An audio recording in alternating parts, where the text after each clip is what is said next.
서로 옆에 분들을 축복하는 시간 같습니다. 잘 오셨습니다. 반갑습니다. 자, 오늘 본문 말씀 먼저 같이 읽도록 하겠습니다. 사사기 2장 10절입니다.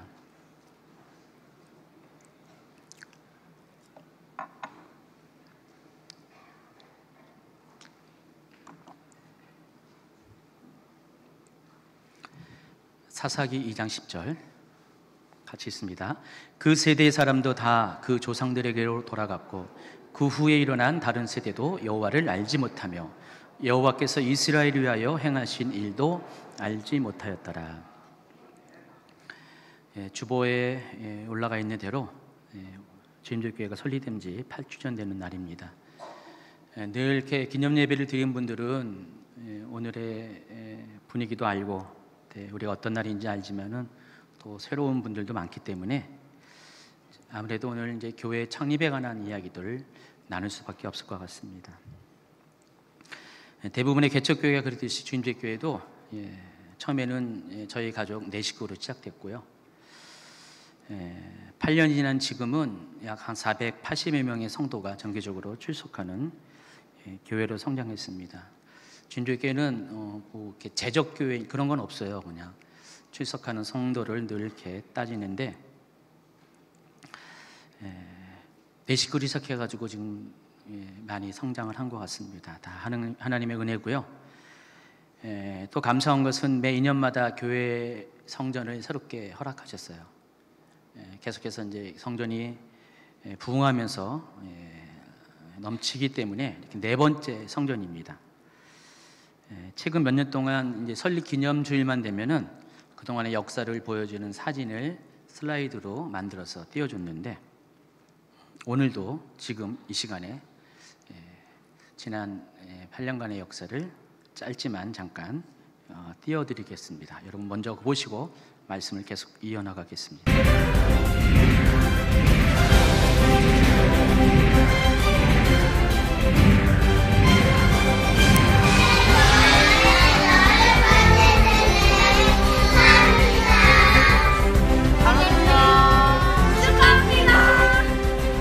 세계로 향하는 주임제교회 창립 8주년을 진심으로 축하드립니다.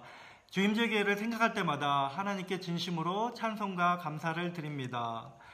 하나님께서는 주임제교회를 한국교회의 좋은 모델이 될 수 있는 아름다운 교회로 성장시켜 주셨습니다. 호주 원주민과 모든 열방에 예수 그리스도의 사랑과 복음을 나눠주셔서 진심으로 감사드립니다.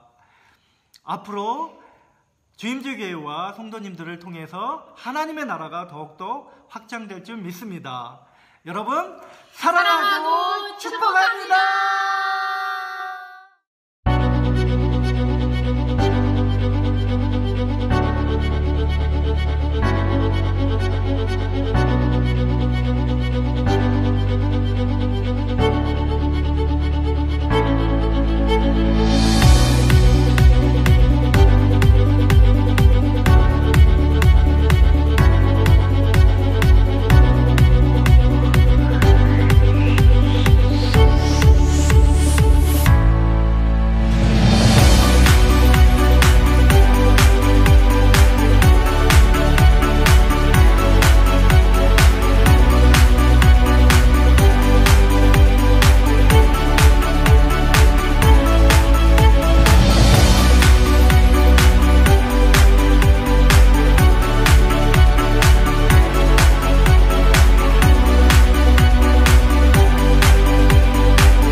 Blessed be your name in the land that is plentiful, where your streams of abundance flow.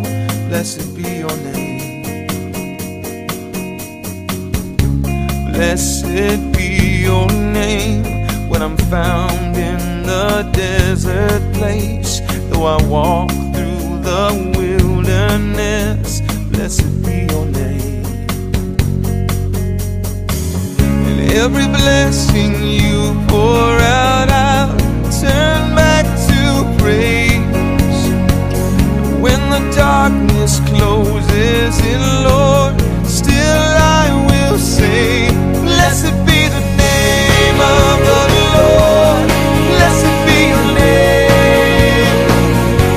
Blessed be the name of the Lord. Blessed be your glorious name. Blessed be your name when the sun's shining down on me, when the world's all as it should be. Blessed be your name. Blessed be your name on the road marked with suffering, though there's pain in the offering. Blessed be your name. And every blessing you pour out, I'll turn back to praise. When the darkness closes in, Lord, still I will say, blessed be the name of the Lord. Blessed be your name. 할렐루야. 여러분 반갑습니다. 벌써 8주년 기념주일이 됐네요. 주님교회가 2010년 3월 13일 토요일날 창립 예배를 드린 지가 엊그제 같은데 벌써 8년이라는 세월이 흘렀습니다. 그런 시간만큼 많은 일도 있었고, 감사한 것은 하나님께서 주님교회를 통해서 행하신 일들이 더 많았다는 것입니다. 특별히 하나님께서 우리 교회를 온전케 하시고자 그런 많은 시간들 가운데 우리를 참으시고 또 함께 하셨던 것들을 다시 한번 감사드리고, 또 이 일에 같이 함께 걸어온 동역자 된 여러분 모두를 축복합니다. 주임제교회 창립 8주년을 맞이하게 하신 하나님께 감사를 드립니다. 여기까지 온 것도 하나님의 은혜고, 그리고 또 하나님께서 앞으로도 또 계속해서 인도해 주실 것을 믿고 감사를 드립니다. 주임제교회가 정말 어떤 교회가 됐으면 좋겠는가 라고 물을 때, 저는 정말 주임제교회가 하나님의 마음을 시원케 하는 교회가 되기를 원합니다. 그리고 또 한 가지는 정말 예수님을 뜨겁게 사랑하는, 그런 깊이 사랑하는 그러한 교회가 되기를 원합니다. 그리고 그렇게 기도합니다. 또 각 개인적으로는 더욱 주님을 사랑하고 주님을 닮아가는 그런 성도 한 사람 한 사람이 되기를 원하고요. 위로는 주님을 섬기고, 그리고 성도 각각 서로의 관계 안에서는 정말 겸손과 사랑으로 서로를 섬기는 그러한 주님의 교회가 되기를 원합니다. 여러분, 우리가 모두 함께 이제 8년을 지나 9년을 향해서 나아갈 때 앞서가신 우리 주님을 따라가면서 그렇게 그런 동일한 마음으로 그렇게 주님의 교회가 함께 기도하며 세워가기를 원합니다. 여러분 사랑합니다. 축복합니다.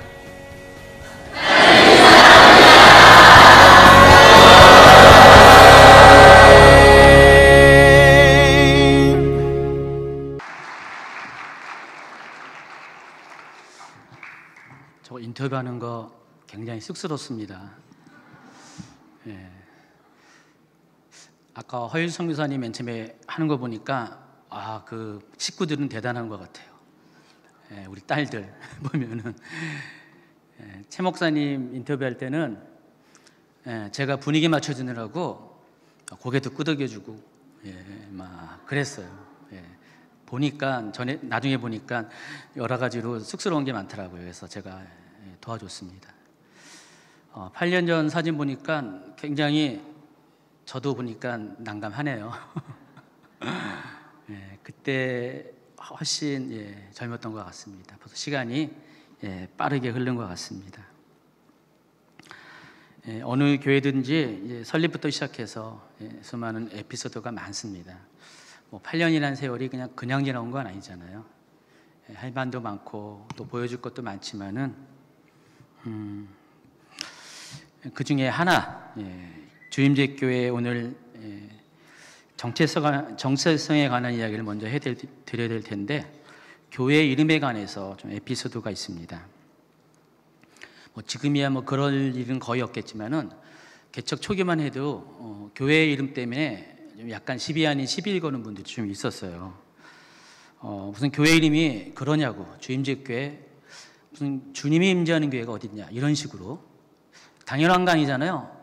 근데 그것이 맞지 않다고 생각하는 분들이 있었어요. 어떻게 교회에 주님이 임재하냐 이런 식으로 생각하는 분이 있었어요.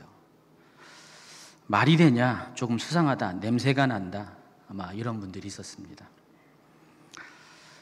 일일이 답해 줄 수도 없고 이해를 못하니까.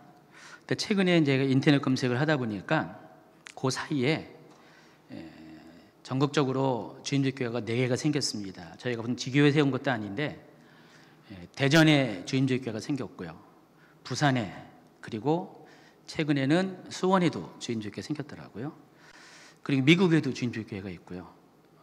그리고 주임제교회는 아니지만 주님 임재교회가 저 인천 남동구에 있고요.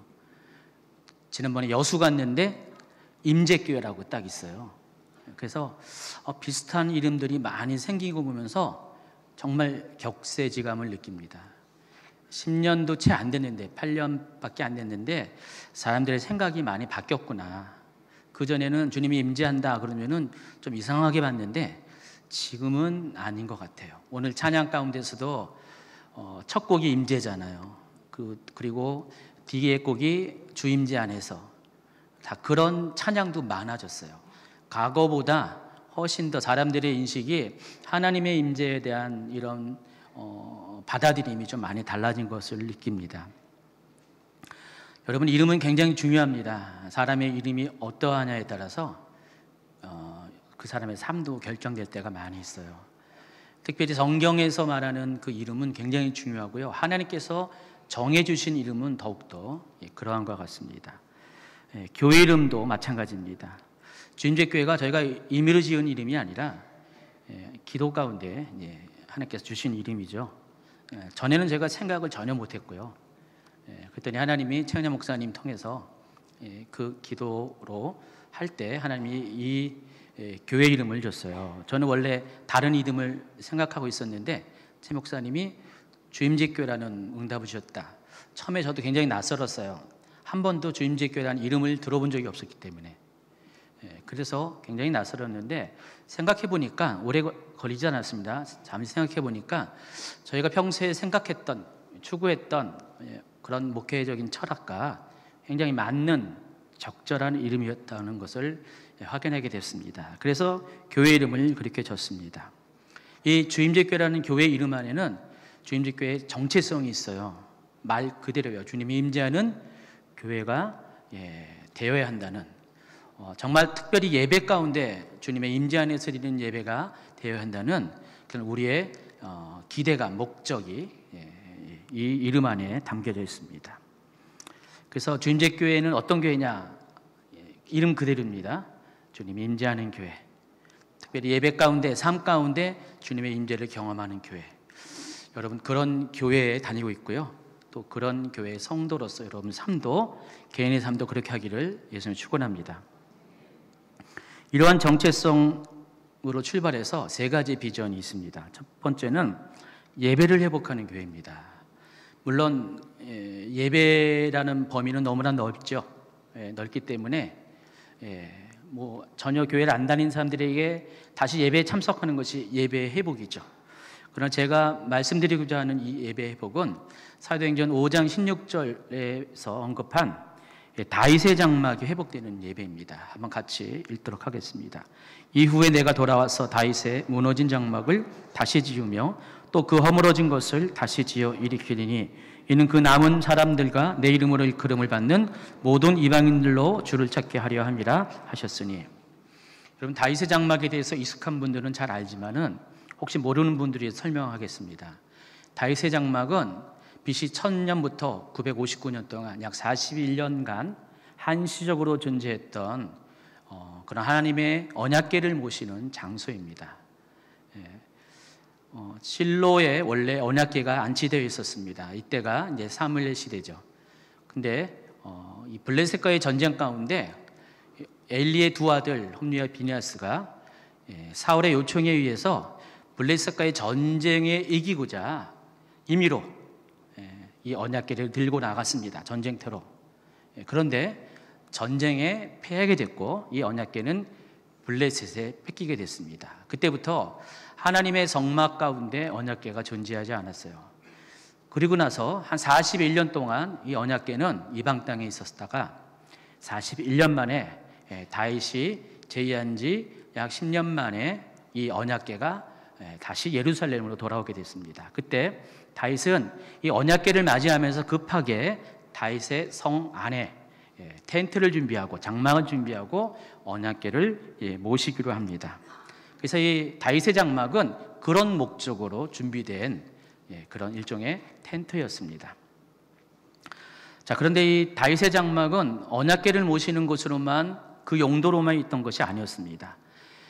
이때부터 다윗은 이 언약궤를 모셔둔 다윗의 장막을 중심으로 예배를 드리기 시작했어요. 그래서 이 다윗의 장막의 예배는 제사 중심의 예배가 아니라 찬양과 경배 중심의 예배가 시작됐습니다.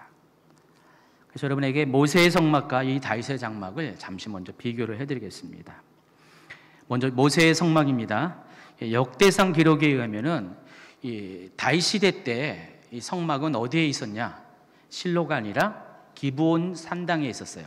기브온 지역의 산당에 한 산당에 성막이 거기에 설치돼서 거기서 제사를 드리고 있었습니다. 당연히 모세의 기브온 산당에 있는 성막에서는 모세 때 사용하는 모든 기구들이 다 있었어요. 그리고 모든 똑같은 그 율법대로의 제사들이 다 지켜 행하고 있었습니다. 이 일은 사독이라는 이름을 가진 대제사장이 관할하에 있었습니다. 그래서 역대상 16장 39절 40절에 그에 대한 기록이 있습니다. 제사장 사독과 그의 형제 제사장들에게 기브온 산당에서 여호와의 성막 앞에 모시게 하여 항상 아침 저녁으로 번제단 위에 여호와께 번제를 드리되 여호와의 율법에 기록하여 이스라엘에게 명령하신 대로 다 준행하게 하였고. 이처럼 기브온 산당에서 드리는 모세의 성막에서의 예배는 희생 제물을 하나님께 드리는 제사 중심의 전통적인 예배였습니다. 자, 그런데 문제가 이곳에는 한 가지가 빠져 있어요. 가장 중요한 게 빠져 있습니다. 바로 언약궤가 없었어요. 언약궤 없이 계속해서 예배를 드려왔다는 것입니다. 근데 그 언약궤가 마침내 다윗 시대 때 이방 땅에서 돌아오게 됩니다. 여러분, 이 언약궤는 왜 중요하냐? 언약궤는 뭘 보관하기로 돼 있죠? 그 안에 세 가지. 첫 번째, 모세의 십계명을 담은 두 돌판이 있었죠. 그리고 만나를 담은 항아리, 그리고 아론의 쌍난 지팡이. 이 세 가지가 언약궤 안에 있었습니다. 이것도 굉장히 중요한데 더 중요한 거 있습니다. 언약궤의 용도는 그것 때문에 있는 것이 아니라, 그것 때문만이 아니라 언약궤의 뚜껑이 중요해요. 덮는 뚜껑. 바로 이 언약궤죠. 덮는 뚜껑을 보시면은 이 뚜껑을 가리켜서 다른 말로 해서 속죄소 또는 시온사라고 부릅니다. 뚜껑을 잘 보면은 두 그룹 천사가 조각되어 있습니다. 저기 샘플에는 이게 제대로 된 것 같습니다. 두 그룹 천사가 저런 식으로 날개를 서로 연하여, 성경 표현하면 연하여 앞으로 날개를 해서 서로 맞닿아서 저렇게 있습니다. 근데 저기 잘 보면은 여러분 뭘 연상케 합니까? 뒤에 있는 의자랑 비슷한 느낌이 안 들어요? 안 들어요? 저는 이렇게 드는데. 예. 의자처럼 되지 않았어요? 무슨 보좌처럼 되지 않았어요? 여러분 성경에 이사야, 에스겔, 특별히 계시록은 아주 더 분명하죠. 하나님께서 보좌에 앉아 계시다라고 말씀을 하고 있어요. 자세한 얘기는 뭐 예전 강의를 엔타임 강의 들으면은 아실 수 있을 거고요. 하나님은 하늘 성전에서 저렇게 하늘 보좌에 앉아 계세요. 그 하나님께서 이 땅에 있을 곳을 마련하기 위해서 우리 백성들과 함께 하기 위해서 하나님 백성과 함께 해서 만들라고 지시한 게 뭐였죠? 성막이었습니다. 그래서 성막은 그 모델이 하늘 보좌예요. 그래서 언약궤는 그 하나님의 보좌를 그대로 따온 겁니다. 그래서 실제로 하나님께서는 저 언약궤 위에 뚜껑에 해당하는 시운소에 임재하셨어요. 상징이 아닙니다. 상징이 아니라 실제로 하나님께서 그 위에 자정하셨다는 것입니다. 여러분 광야 가운데 하나님께서 길을 인도하실 때 낮에는 구름 기둥으로 밤에는 불 기둥으로 이스라엘 백성의 길을 인도하셨는데 구름 기둥과 불 기둥이 있는 것을 통해서 하나님이 지금 우리와 함께 하시고 계시는구나 이것들을 백성들이 알게 되었어요. 근데 그 구름 기둥과 불 기둥이 발원하는 곳이 있었어요. 성막에서부터 그것이 일어났는데 성막의 구체적으로 어딜까요? 지성소. 그 지성소 중에서 바로 언약궤 중에서 저 시운소 위에 거기서부터 하나님의 구름 기둥과 불길이 일어났다는 것입니다. 따라서 이 시운소는 실제하는 하나님의 임재의 장소예요. 자, 그런데 이 기본 산당에 있는 이 모세의 성막에서는 결정적으로 그 언약궤가 없었다는 것입니다. 그리고 그 언약궤 없는 예배를 41년 동안 드려왔다는 것입니다. 자, 이에 비해 다윗의 장막은 어떤 것입니까? 모세의 장막에서 갖춘 그 모든 시스템은 전혀 없어요. 그렇지만 한 가지 모세의 장막에는 없는 한 가지가 있습니다. 그게 뭐죠? 바로 이 언약궤. 전에는 이것이 하나의 장소에 다 있었는데 다윗 시대에는 유독 이것이 구분되어 있었다는 것입니다. 그때 당시에 정치적 상황 때문에 그렇게 되어 있습니다. 그러나 이 때를 기점으로 해가지고 예배의 시스템이 많이 바뀌게 된 거예요. 이전까지는 제사 중심의 예배가 드려졌다면은 이 다윗의 장막 시대 때부터는 찬양과 경배 중심의 제사도 함께 드려지기 시작했다는 것입니다. 실제로 다윗의 장막에서는 어떤 식의 예배를 드렸냐? 역대상 16장 37, 38절입니다. 같이 읽습니다. 여호와의 언약궤 앞에 있게 하며 항상 그 궤 앞에서 섬기게 하되 그의 형제 68병과 여두둔의 아들 오벳 에돔과 호사를 문지기로 삼았고 41절 또 여호와의 인자하심이 영원하심으로 그들과 함께 헤만과 여두둔과 그리고 택함을 받아 지명된 나머지 사람을 세워 감사하게 하였고 또 그들과 함께 헤만과 여두둔을 세워 나팔과 제금들과 하나님을 찬송하는 악기로 소리를 크게 내게 하였고 또 여두둔의 아들들에게 문을 지키게 하였더라. 자, 이곳에서 드리는 예배의 특징은 찬양과 경배가 1년 365일 하루 24시간 끊임없이 그 반차에 따라서 순번을 정해서 드려졌다는 것입니다. 그래서 여기 나와 있는 아삽이라는 사람 아주 유명한 사람이에요. 여두둔 유명합니다. 이들 모두 시편에 나와 있는 언급된 그런 사람입니다.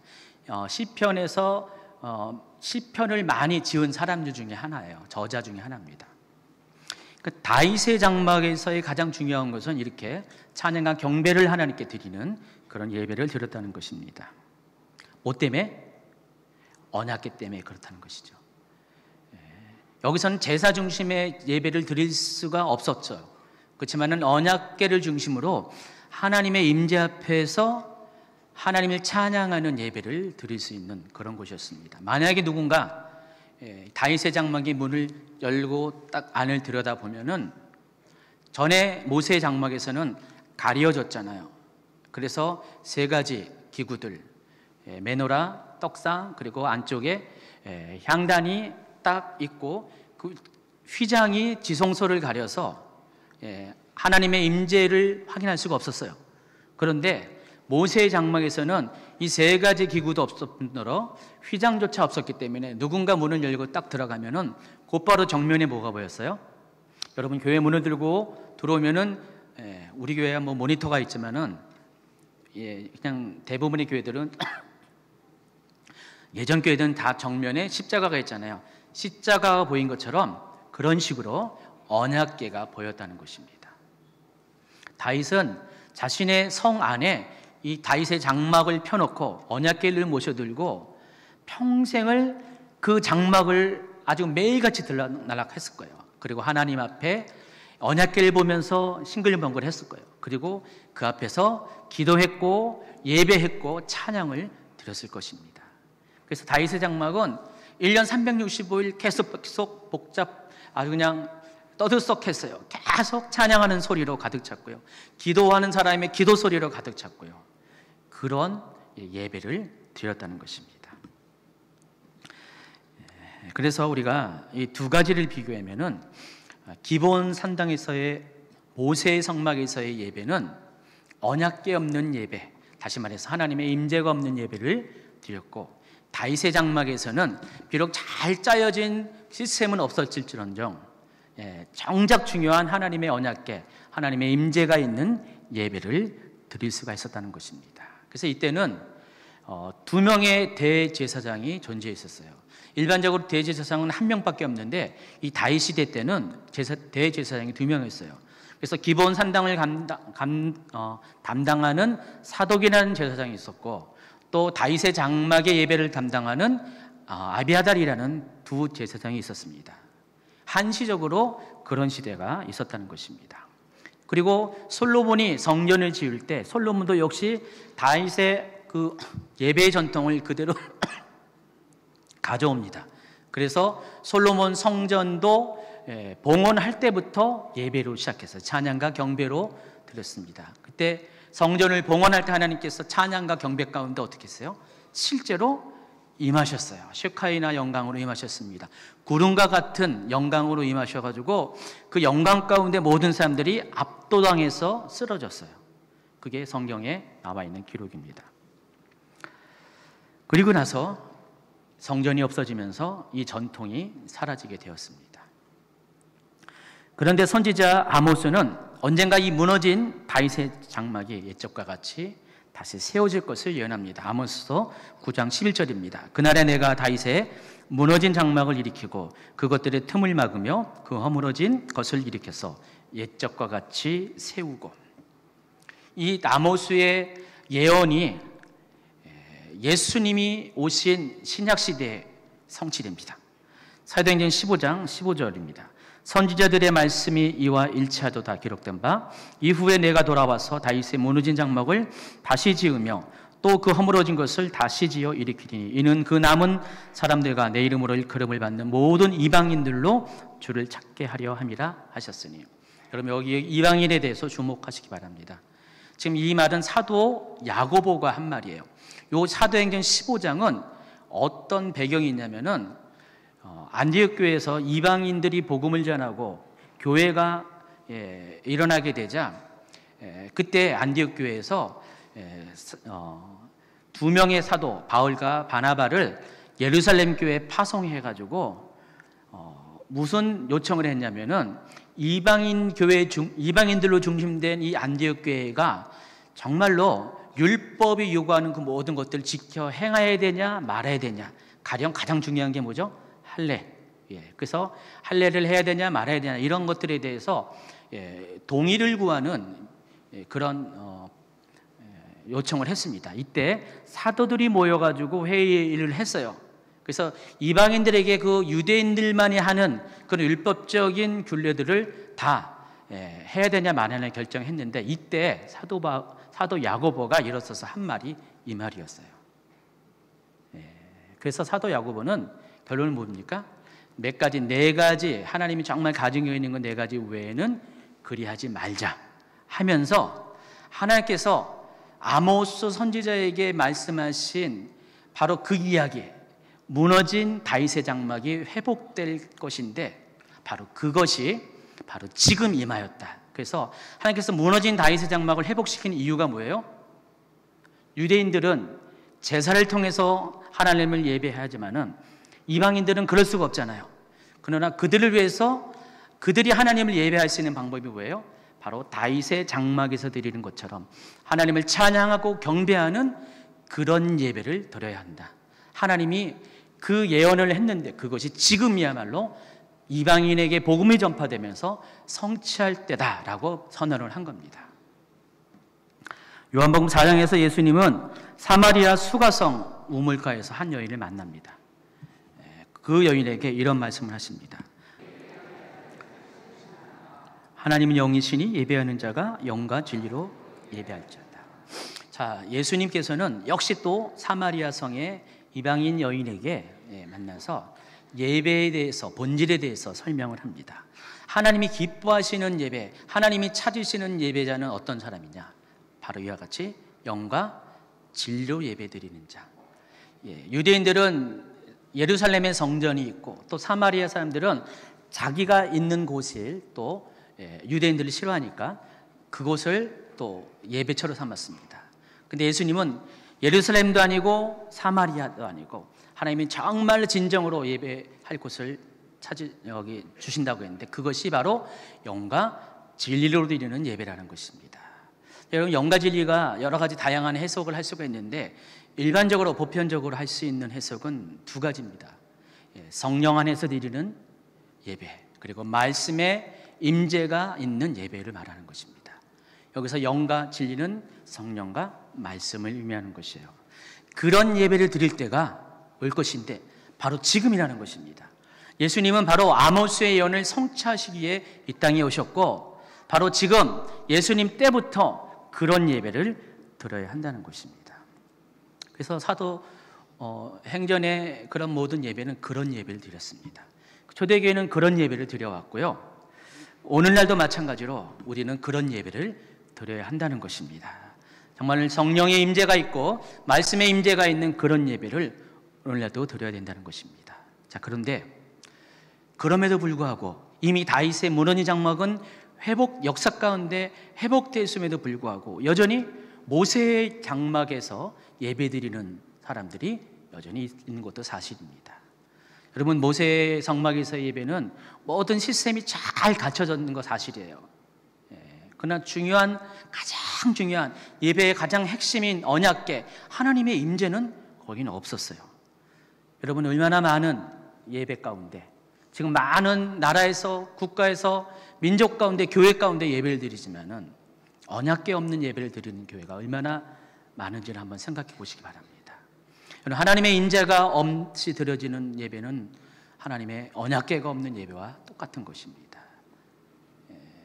아주 잘 짜여진 성가대도 있고요, 여러 가지 잘 짜여진 형식도 있고요, 교회에 훌륭한 시스템이 있습니다. 근데 그럼에도 불구하고 이 자리에 계신 모든 분들이 아무런 예배 안에서의 감동을 느끼지 못하고 하나님의 임재를, 하나님이 정말 여기 계시다는 것들을 느끼지 못하고 예배를 드린다면은 그것은 언약궤 없는 예배라는 것입니다.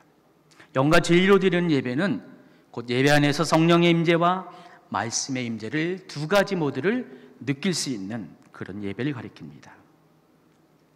주임제교회가 새로 시작할 때 하나님이 이런 예배를 회복할 것에 대한 비전을 주셨어요. 그래서 처음부터 시스템은 없었어요. 그때는 처음에 시작할 때 기타 하나가 전부였었습니다. 남들은 기타 등등이 있었는데 저희는 기타만 있었습니다. 그래서 기타 하나 들고 예배를 드렸어요. 그런데 지금 생각해봐도 그때가 제일 은혜가 있었던 것 같아요. 기름 부음이 제일 충만했던 것 같아요. 그때 같이 있던 분들은 아마 동의하실 겁니다. 물론 지금도 좋은데 그때가 훨씬 더 좋았던 느낌이 있습니다. 그때는 정말로 그런 예배를 추구했고요, 지금보다 더 매이지 않고 예배를 드렸어요. 그때는 정말 자유롭게 예배를 드렸어요. 마음껏 쏟아내는 예배를 드렸습니다. 그래서 우리가 그런 예배를 드리는 교회가 되자라고 해서 첫 번째 이 비전을 두었던 것입니다.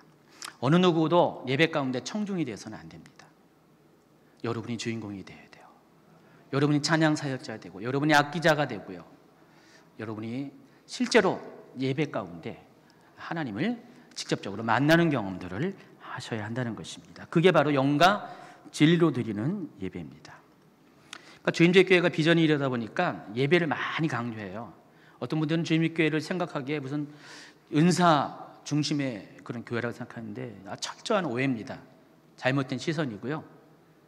그건 한 조그만 부분에 불과합니다. 주임주께서 가장 강조한 것은 예배입니다.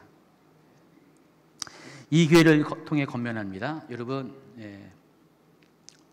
평소에 주일 예배 외에는 관심 없는 분들, 지금 제일 은혜가 많은 것은, 제일 은혜가 없는 예배가 주일 예배예요. 그거 아세요? 주중 예배가 더 은혜가 많아요. 참석하신 분은 알죠, 뭔 말인지. 근데 물론 여러분 중에 유튜브로 주중 예배를 이렇게 시청하신 분이 계세요. 근데 한 가지는 알고 한 가지는 몰라요. 거기서 이제 여러분 말씀을 듣고 다 하는데, 유튜브의 한계는 성령의 임재를 잘 못 느낀다는 거예요. 느끼는 분도 있지만은 유튜브의 한계가 그거예요. 그리고 다 볼 수도 없는 거잖아요. 그래서 여러분, 할 수 있거든이 아니라 자주간 최선을 다해서 현장 가운데 오세요. 현장 가운데서 경험하는 놀라운 성령의 임재, 운행하심이 있는 것을 여러분 확인하시기 바랍니다. 현장에서는 모든 것들이 달라요. 모든 것들이 정말 다릅니다. 예배드리는, 설교하는 저도 다르고요. 또 듣는 여러분도 다릅니다. 그래서 여러분, 조금 기차타고 상황이 그러니까 스스로를 이렇게 생각하지 마시고 꼭 현장 가운데 예배를 드리기 바랍니다. 그렇지 않다면 반쪽 예배를 드리는 경우가 많게 된다는 것입니다. 또 시간이 가다 보면 점점 무뎌져요.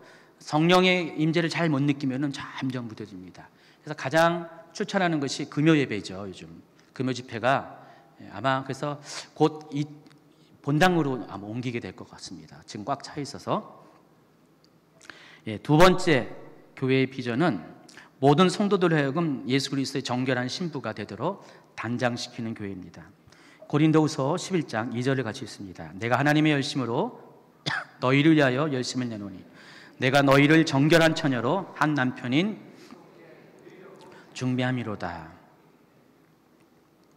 여러분 알고 있는 사도 바울은 사도, 복음전도자, 교사로 유명합니다. 그런데 사도 바울은 그 누구보다도 하나님을 예배하는 예배자로 자기가 서기를 원합니다. 하나님과 친밀한, 특별히 여기서는 신부라고 표현했어요. 그리스도의 신부가 되길 원하는 그런 사람이었습니다. 자신뿐만 아니라 자신이 전도하고 양육하는 모든 성도들이 그리스도의 신부가 되기를 원했습니다. 신부의 특징은 뭐죠? 거룩함입니다. 거룩함이 신부가 갖는 가장 특징 중에 하나입니다. 하나님 나라는 어떤 사람이 들어가냐? 신부가 들어가는 것입니다. 거룩한 자가 들어간 것입니다. 더러워진 자는 들어갈 수 없는 곳이 하나님 나라입니다. 계시록 19장 7절 8절입니다. 우리가 즐거워하고 크게 기뻐하며 그에게 영광을 돌리세. 어린 양의 혼인기약이 이르렀고 그의 아내가 자신을 준비하였으므로 그에게 빛나고 깨끗한 세마포 옷을 입도록 허락하셨으니 이 세마포 옷은 성도들의 옳은 행실이라 그랬습니다. 계시록 19장은 장차 임할 하나님 나라 영원한 왕국을 예비하기 위해서 혼인잔치가 벌어질 것을 말하고 있습니다. 이 혼인잔치는 천년왕국을 상징하는데 이 천년왕국에 누가 들어가냐면은 신부가 들어가는 거예요. 근데 신부는 크고 빛나고 깨끗한 세마포 옷을 입는 자가 들어가는 것입니다. 근데 그 옷이 무엇을 말하냐? 성도들의 옳은 행실이라고 그랬습니다. 예수 그리스도의 보혈이 여러분의 더러우신 옷을 깨끗하게 씻겨주셨잖아요.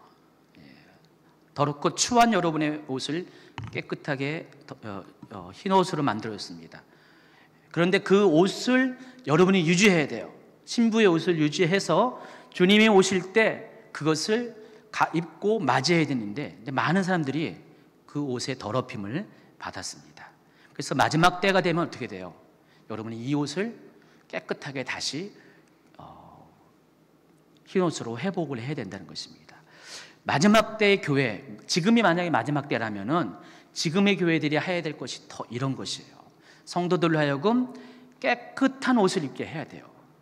그리스도의 신부가 되게 해야 됩니다. 근데 마지막 때는 가까웁니다. 신랑은 가까이 오는데 많은 교회들이 잠들어 있어요. 미련한 5 처녀와 같이 그렇게 살고 있습니다. 등불은 있는데 기름은 없어요. 말씀은 있는데 기름은 없어요. 성령은 없어요. 근데 마지막 때 교회는 이 2가지가 다 있어야 한다는 것입니다. 그래서 교회가 깨어나야 돼요. 깨어나서 그리스도를 신부로서 신랑 되신 그리스도를 맞이할 준비가 되어야 한다는 것입니다. 이것이 마지막 때 교회의 사명입니다. 그래서 교회는 거룩을 강조해야 돼요. 악한 세대가 되면 될수록 이 세상과 성도들이 확실히 구분되는 삶을 살 수 있도록 계속해서 깨어나는 말씀을 전해야 한다는 것입니다. 히브리서 12장 14절입니다. 같이 있습니다. 모든 사람과 더불어 화평함과 거룩함을 따르라. 이것이 없이는 아무도 주를 보지 못하리라. 여기 분명히 말씀한 것처럼 화평함과 거룩함이 없으면 아무도 주를 보지 못하기 때문에 여러분 안에 이것이 갖춰져야 한다는 것입니다. 그런데 문제가 어떻게 성도들이 거룩해질 수 있을까?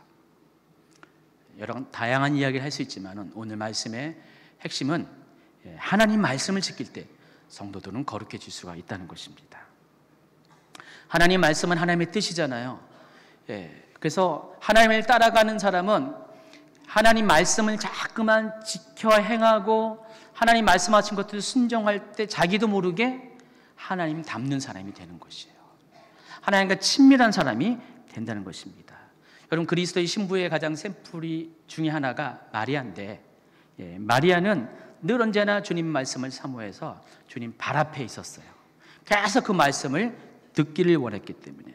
그래서 신부는 그거예요. 하나님 말씀 발 앞에 있는 사람입니다. 하나님 말씀을 계속 듣기를 원하고 그 말씀을 가지고 자신이 나아갈 길을 밝히는 등으로 삼아야 한다는 것입니다. 주님께는 이것을 2번째 비전으로 삼았습니다. 그래서 먼저 예배를 통해 하나님을 만나고 다음 순서로 하나님 말씀을 따라가는 정결한 삶을 통해서 하나님의 친밀한 그리스도의 신부가 되도록 하는 것. 이것이 2번째 비전입니다.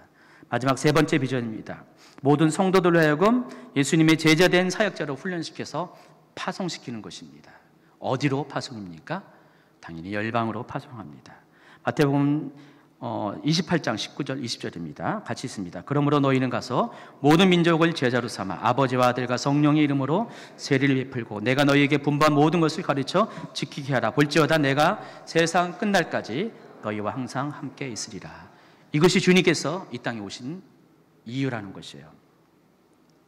여러분이 먼저 예배를 통해서 여러분의 생명이 살아나고 공급을 받는다면 또 말씀을 통해서 여러분이 거룩해지고 그리고 그것을 끝나서는 안 됩니다. 3번째가 있어야 됩니다. 여러분이 열방을 향해 나아가야 됩니다. 하나님께서 여러분에게 열방을 향해서 나아가게 하는 그런 이유가 있어요. 좀 이따 설명할 겁니다. 좀 이따 설명합니다. 어쨌든 이제 주임제교회는 개척과 동시에 이 선교회 일을 감당했어요. 처음에 솔직히 교회가 여러 가지 다 부족하잖아요. 그러다 보니까 도움을 받아야 되는데 도움은 하나님이 주셨고 저희가 개척과 동시에 선교를 시작했어요. 정기적인 선교를 시작했어요. 그때 4명의 선교사님을 정기적으로 후원했어요. 많지는 않아요. 월 10만 원씩 후원했지만은 당시 우리 주임제교회 수입이 다 합쳐서 40만 원이 안 된 것 같아요. 근데 40만의 선교물을 보냈고요. 그렇지만은 하나님이 굶기지 않으시고 계속 채워주시고 하나님의 방식으로 교회를 이렇게 섬겨주셨습니다. 참 감사한 것은 대가는 지불했지만은 그리할수록 교회가 더 건강해지고 더 성장해지고 있다는 것입니다. 여러분이 다 증인이잖아요. 여러분 개인의 삶도 마찬가지입니다. 여러분이 많은 대가를 통해서 선교를 다녀오고 선교 후원도 하고 합니다. 그런데 그것을 통해서 여러분이 희생한 것 같지만은 여러분이 오히려 혜택을 보고 있다는 것들을 많이 느끼게 될 것입니다. 이 자리에 많은 증인들이 있어요. 그래서 저는 이제 다른 선교 강사들이 교회에서 하는 것보다 선교사님들이 오셔서 말씀을 전하면은 저만 그러나요? 가슴이 뜨거워지지 않습니까? 뭔가 좀 살아있는 느낌 들지 않아요? 하나님이 뭔가 일하시고 있다는 느낌 들지 않습니까? 좋은 분들도 오시지만은, 그래서 주임제교회는 초청되는 강사들의 절반 이상이 다 선교사님이에요. 그런 분들을 많이 보내주십니다. 이처럼 주임제교회는 세 가지의 정체성을 갖고 있습니다. 임재가 있는 예배, 말씀으로 거룩해진 삶, 그리고 열방으로 나아가는 선교. 이 세 가지 비전을 가지고 함께 나아가고 있습니다. 그런 교회가 벌써 8살이 됐습니다. 그래서 제가 아까도 얘기했지만은 8살 되니까 초등학교 들어갈 나이가 되잖아요. 주임제교회도 이제 좀 한 단계, 다음 단계로 본격적인 업그레이드가 필요하다고 생각이 듭니다. 하나님이 이끌어 주실 것을 기대합니다. 자, 오늘 본문 말씀 다시 한번 읽도록 하겠습니다. 사사기 2장 10절입니다. 그 세대의 사람도 다 그 조상들에게로 돌아갔고 그 후에 일어난 다른 세대는 여호와를 알지 못하며 여호와께서 이스라엘 위하여 행하시는 일도 알지 못하였더라. 여기는 두 개의 세대가 존재합니다. 그 세대와 그 후에 일어난 다른 세대. 여기서 그 세대는 다른 말로 광야 세대를 말하고요. 그 후에 일어난 다른 세대는 가나안 세대를 말합니다. 광야 세대는 광야에서 하나님께서 행하신 일들을 다 경험한 사람들이고요. 그 후에 일어난 세대는 그것을 경험하지 못한 세대를 말하는 것입니다. 광야 세대는 모든 것들을 하나님을 의지하지 않고서는 생존할 수 없는 세대였고요. 가나안 세대는 자기 스스로 농사지어서 소득을 쌓는 그런 세대였습니다. 그런데 이 두 세대는 엄청난 차이가 있었어요. 어떤 차이가 있었냐면은 바로 광야에 있냐 없냐에 따라서 하나님을 경험했냐 경험하지 못했냐가 결정되었고요. 그것으로 인해서 그들의 믿음도 결정됐고 민족의 운명도 결정되었다는 것입니다. 광야 세대는 원하든 원치 않든 간에 하나님의 어떤 분인지를 경험할 수밖에 없었어요. 먹을 것이 없었고 마실 물이 없었고 입을 것이 없었습니다. 누울 곳이 없었습니다. 전적으로 하나님을 의지할 수밖에 없었어요. 하나님을 따라갈 수밖에 없었어요. 하나님 외에는 답이 없었기 때문에 그들은 몸으로 하나님을 겪은 세대였습니다. 그러나 가나안 세대는 그럴 필요가 없었어요. 그래서 하나님이 어떻게 역사하는지를 알지 못했다는 것입니다. 그러나 광야 세대는 그것 때문에 믿음의 세대가 되었어요.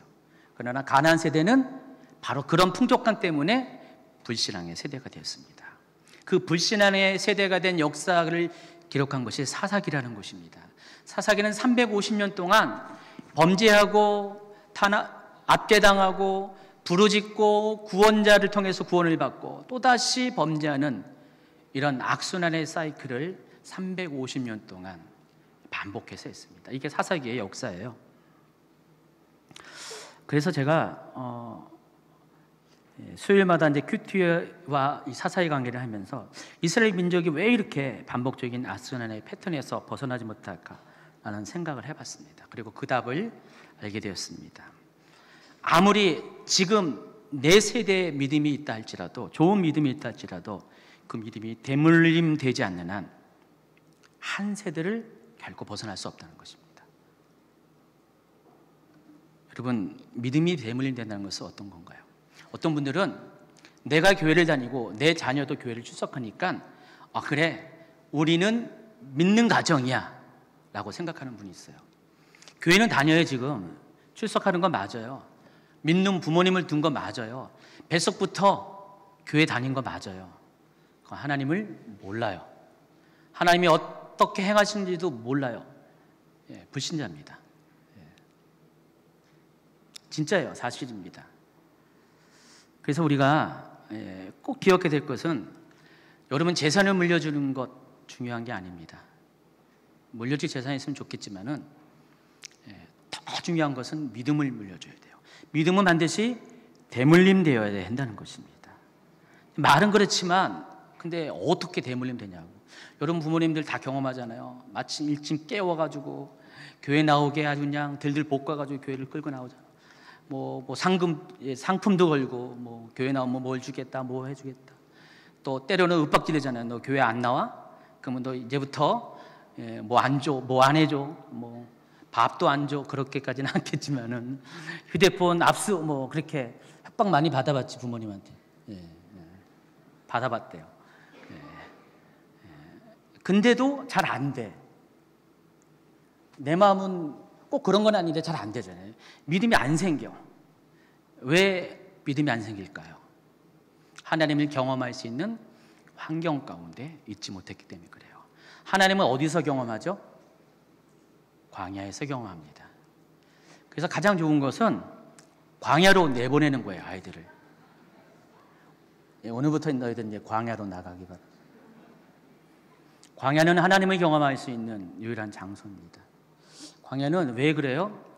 내가 할 수 있는 모든 것들이, 능력들이 다 차단되는 것, 부모로부터 어떠한 도움도 받을 수 없는 곳, 그것이 광야이기 때문에 그렇습니다. 하나님은 우리 인생 가운데 광야를 허락하신 이유가 바로 그것 때문에 그렇습니다. 하나님을 경험하기 위해서 광야를 주신 것이에요. 하나님은 그곳에서 자신을 드러내십니다. 마음껏 드러내시는 것이에요. 지금도 하나님은 가나안 세대 가운데 가나안 땅에서도 하나님의 나타내시는데, 가나안 세상은 너무나 가려진 것이 너무 많아요. 여러분 지금 한국 땅만 해도요, 매일같이 미세먼지, 안개 이런 것 때문에 하늘이 잘 안 보입니다. 근데 광야로 가보세요. 하늘뿐만 아니라 밤에는 완전히 별천지예요. 별이 쏟아져 내릴 것처럼 모든 것이 잘 보입니다. 우리가 살고 있는 도시는 모든 것을 하늘을 가리지만은 이 광야는 그렇지가 않습니다. 영적인 원리도 똑같아요. 우리가 이 가나안 땅에 도시 가운데 머물러 있으면은 하나님이 안 보여요. 많은 장애물이 있습니다. 그것을 뚫고 가서 하나님을 보려니까 얼마나 어렵고 힘든지. 그래서 우리 하나님을 만나기 위해서는 잠시 여러분의 주거지를 광야로 옮겨 놓아야 한다는 것입니다. 감사한 것은 하나님이 저도 한 몇십 년 동안을 광야 생활을 하게 했는데, 그때 가니까 하나님이 보이더라고요. 그리고 다시 이제 하나님이 가나안 땅에 돌아오니까 그래도 그 믿음을 가지고 살아가잖아요. 근데 우리 자녀 세대는 그렇지가 않잖아요. 자녀 세대는 광야를 별로 경험하지 못했습니다. 그러다 보니까 계속 이렇게 여기서 아이들이 꼭 믿음을 안 갖기를 원해서 그런 건 아니에요. 믿음 갖기가 너무 힘든 거예요. 하나님이 보여야지, 하나님을 경험할 수가 있어야지. 그래서 그런 분들에게 해결책을 주십니다. 바로 제가 오늘 소개한 주임직교회 3가지 비전대로 경험할 수 있는 기회를 주시는 거예요. 하나님의 임재를 경험할 수 있게끔 자녀들을 도와주라는 것이죠. 하나님의 임재가 있는 그런 예배 가운데 여러분 자녀들을 이끌고 나오세요. 이제는 협박하는 게 아니라, 지난 금요일 날 최 목사님 설교 드리면서 회개한 분 아마 많이 있을 거예요. 그렇죠? 많이. 안 들은 분은 회개 안 했을 거고, 들은 분들은 많이 회개했을 겁니다. 여러분의 방식이 아니라 하나님의 방식으로 그 자녀들을 하나님의 교회, 예배 장소로 이끌었는데, 이왕이면은 이렇게 영과 진로 드리는 예배 가운데 여러분의 자녀를 초청하시기 바랍니다. 어떤 분은 폭포수와 같은 성령의 임재를 경험할 수가 있어요. 근데 그것을 경험하지 못해도 낙숫물 정도는 여러분도 맞을 수가 있습니다. 지나가다가 물이 떨어질 수도 있다니까요. 제가 예배를 강조하는 이유 중에 하나가, 예배를 꾸준히 참석하다 보면 얘들아 언젠가는 하나님을 만난다니까. 정말 그래요. 그래서 예배의 자리를 놓치게 하지 마세요. 상품 걸거나 윽박지르지 말고요, 자진해서 아이들이 나올 수 있게끔 여러분이 먼저 보내보이세요. 부모님도 안 나오는데 어떻게 자녀들이 나와요? 어떤 가정은 부모도 안 나오는데 자녀만 나오는 가정도 있긴 하더라고요. 두 번째가 그리스도의 거룩한 신부가 될 수 있도록 본을 보여줘요. 여러분이 먼저 말씀대로 사세요. 교회에서는 말씀대로 사는 척 보이는데 집에 가면은 애들이 보면 너무 이상해. 우리 부모가 딴 사람이야. 교회에서는 너무 거룩한 집사님이고 권사님인데 집에만 오면은 왜 이렇게 욕을 잘하고 신경질을 잘 내고. 여러분이 말씀이 가리키는 대로 여러분은 사시고 아이들도 그걸 보게 하셔야 된다는 것입니다. 애들은 다 따라해요. 언젠가는 다 따라갑니다. 그래서 가장 말씀에서 강조하는 게 뭐예요? 사랑이잖아요. 사랑. 하나님을 사랑하고 이웃을 사랑하는 것. 예수님은 마태복음 22장에서 율법 중에 가장 큰 것이 무엇입니까? 라고 질문하는 율법사에게 대답하셨어요. 위로는 첫째는 하나님을 사랑하고 또 둘째는 내 이웃을 그와 같이 사랑하라. 모든 율법과 선지자의 강령이라 그랬습니다. 그러니까 모든 율법과 선지자, 구약 성경이 말하는 모든 핵심은 바로 사랑에 매달려 있다고 설명을 했습니다. 이런 말씀을 지킨다는 것은 결국 사랑을 지켜 행하는 것입니다. 하나님을 사랑하기 때문에 율법을 지키는 거고 이웃을 사랑하기 때문에 또 말씀대로 살아가는 것이에요. 여러분이 먼저 이렇게 사세요. 교회에서나 집에서나 직장에서나 모든 삶 가운데 말씀대로 살아가면은 아이들이 따라가게 돼 있어요. 여러분이 잘못 살면 아이들도 잘못 살아가고요. 똑같아요. 그게 이제 금요일 날 그 얘기 한 겁니다. 그래서 지난 금요일 설교 강추합니다. 꼭 들으세요. 그리고 마지막으로 자녀들 하여금 열방을 품게 하시기 바랍니다. 이게 굉장히 효과가 있어요. 첫 번째, 두 번째가 안 되더라도 열방에 보내면, 다시 말해서 광야로 보내면은 아이들이 그곳에서 예배합니다. 여기서는 예배 안 하다가도 거기서 예배하고요. 또 거기서 말씀을 듣게 됩니다. 한국에서의 삶, 이 가나안 땅에서 삶은 모든 것들을 다 보지 못하게 하고 느끼지 못하게 하고 경험하지 못하게 하지만 선교지의 삶은 광야의 삶이지만은 오히려 하나님을 더 가까이 경험할 수 있고요. 그동안 보지 못했던 하나님이 지으신 세계를 보고 또 열방을, 영혼들을 만나게 된다는 것입니다. 그래서 여러분의 자녀들이 하나님을 만나고 있을 수 있도록 최대한 광야로 내보내시기 바랍니다. 힘이 붙여더라도 그래. 당장 이제 8월 달에 몽골 가야 되는데 거기는 진짜 광야잖아요. 여러분 자녀들 여기 계신 분들 꼭 이렇게 몽골 보내시기 바랍니다. 애들만 아멘하면 어떡해요? 부모님들이 아멘을 해야죠. 꼭 보내시고요. 또 이번에 호주도 인원은 거의 찼지만은 지금이라도 늦지 않습니다. 보낼 분들은 보내시고 또 계속 보내세요. 보내시면은 한 번, 두 번, 세 번, 안 되면 네 번, 다섯 번 하다 보면 언젠가 애들이 광야의 주님을 만나고 돌아오게 된다는 것입니다. 꼭 해보세요. 확신합니다. 반드시 하나님을 만납니다. 진짜 결론을 맺습니다. 이 대물림이라는 단어는 일반적으로 긍정적인 것보다 부정적인 의미로 많이 사용하는 것이 사실이에요. 세대에서 세대로 모든 것이 전달되고 계승되는 것이 대물림입니다. 그러나 믿음은 그러지 않은 것 같아요. 정작 중요한 것은 믿음이 대물림되어야 된다는 것입니다. 광야 세대는 믿음의 세대입니다. 근데 그 세대가 잘못한 것이 그 믿음을 가나안 세대에게 대물림시켜주지 못했다는 것이에요. 그들의 믿음이 충만했지만은 그 다음 세대까지 그 믿음을 전달하지 못했어요. 그래서 사사시대가 오게 됐습니다. 여러분은 그런 실패를 반복하지 마시기 바랍니다. 왜 사사시대를 허락했는가? 그것이 거울이에요, 여러분에게. 광야도 거울이지만은 사사시대도 거울이에요. 여러분의 자녀들에게 그렇게 하기 바랍니다. 그러면 목사님은 어떠냐고? 저도 마찬가지예요. 똑같아요. 저도 그래서 많이 생각하고 느끼는 것이 우리 자녀들에게 그 믿음을 대물림해야 되는 그런 어떤 결정, 그러한 노력들을 많이 해야 된다는 걸 느낍니다. 요즘 그런 것들을 통해서 저희도 좀 감사한 게 하나님께서 자녀들이 요즘 여러 통로를 통해서 광야를 경험하고 있어요. 저희 자녀들도. 예전에 뭐 교회를 개척할 때도 자기 나름대로 광야였지만은 지금도 또 다른 광야를 경험했는데 광야를 경험할수록 애들이 좀 고통은 있지만은 많이 바뀌는 것을 경험합니다. 여러분의 자녀도 꼭 그리하시기 바랍니다. 오늘 이게 교회 세대 연합으로 드리기 때문에 제가 특별히 제가 오늘 두 가지를 다 요건을 충족하기 위해서 이 말씀을 전하는 거예요. 교회 창립주일 또 세대 연합 예배, 이 두 가지가 다 이 안에 들어가 있습니다. 우리 중고등부 학생들 여기 유초등부도 여기서 예배 드리나요 지금? 아닌가요?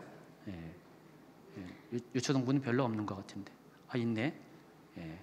우리 학생들은 부모님의 세대에서 믿음으로 열매 맺은 것에 대해서 그거는 일단 다 기억 속에 지우고 하나님 내가 믿음의 1세대가 되길 원합니다. 그런 마음가짐으로 출발을 해야 돼요. 부모님이 잊지 마세요. 부모님은 부모님이에요. 부모님이 여러분을 천국으로 이끌고 가실 분이 아니라 여러분이 천국을 향해 나아가야 됩니다. 그래서 여러분이 1세대라고 생각하고 그렇게 하세요. 1세대는 모든 것이 아주 그냥 특별합니다. 대가를 지불해야 되고 힘들어요. 목사님도 1세대인데 그렇게 해서 여러분의 삶이 반드시 광야를 어느 지점을 통과하셔서 가나안 땅에 들어가야 됩니다. 우리 모든 어른들도 마찬가지입니다. 그래서 결국은 우리의 믿음이 진짜 대물림되는 그런 선순환의 그런 역사가 우리 삶 가운데 계속해서 이어지기를 예수님이 축원합니다. 아멘.